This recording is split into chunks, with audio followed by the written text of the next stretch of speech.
জুবিন গাৰ্গৰ ক্ষেত্ৰখনত প্ৰৱেশৰ আৰু বন্ধ ৰখাৰ সময় নিৰ্ধাৰণ কৰা কথাটো নিতান্তই অপ্ৰয়োজনীয়। এই এছঅপি প্ৰত্যাহাৰ কৰিবৰ কাৰণে চৰকাৰক দাবী জনাইছো।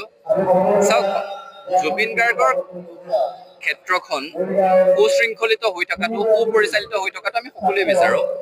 জুবিন গাৰ্গৰ সকলো ধৰণৰ অনুৰাগী তাত আহিছে, 5 বছৰীয়া শিশুৰ পৰা 80 বছৰীয়া বৃদ্ধালৈকে, দিব্যাংগ শতজন আহিছে তালৈ।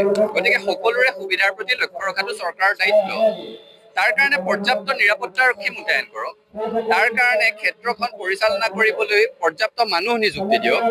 মদৰ প্ৰচলন বন্ধ কৰিবৰ কাৰণে ক্ষেত্ৰখনৰ দুয়োফালে তেওঁলোকে কোনোবাই মদ খাই আহিছে নেকি, ব্ৰেথেলাইজাৰ দি সেইটো চোৱাৰ ব্যৱস্থা কৰিব পাৰে। তাকে নকৰি ব্যৱস্থা শৃংখলিত কৰাৰ নামত 10 বজাৰ পাছত অনুৰাগীৰ প্ৰৱেশ নিষিদ্ধ কৰাটো উকনিৰ ভয়ত চুলি খুৰোৱাৰ দৰে হৈছে। এই কথাটো কোনো কাৰণত গ্ৰহণযোগ্য নহয়। আৰু এটা কথা এইখিনি সময়তে কৈ থব বিচাৰিছো, এটা নেৰেটিভ সৃষ্টি কৰিবলৈ বিচৰা হৈছে বেলেগ বেলেগ প্ৰান্তৰ বেলেগ বেলেগ লোকৰ সমাধিস্থল বা আন অনুষ্ঠানৰ সৈতে তুলনা কৰি যে সকলোতে প্ৰৱেশ আৰু প্ৰস্থানৰ সময় থাকে। জুবিন গাৰ্গ জীৱনকালত একক অনন্য অদ্বিতীয় আছিল। তেওঁৰ মৃত্যুৱে অসমত সৃষ্টি কৰা গণজাগৰণটো একক অনন্য অদ্বিতীয়।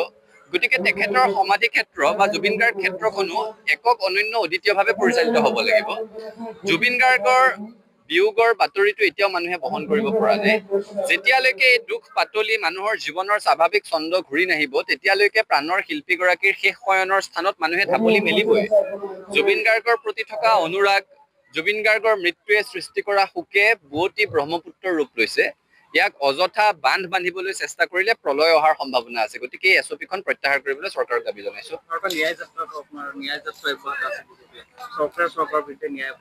এই কথাটো আমি কৈছোৱেই। বিজেপিয়ে ন্যায় যাত্ৰা আৰম্ভ কৰা কথাটোৱে প্ৰমাণ কৰিলে যে অসমত আন্দোলন নকৰাকৈ একো নাপায়।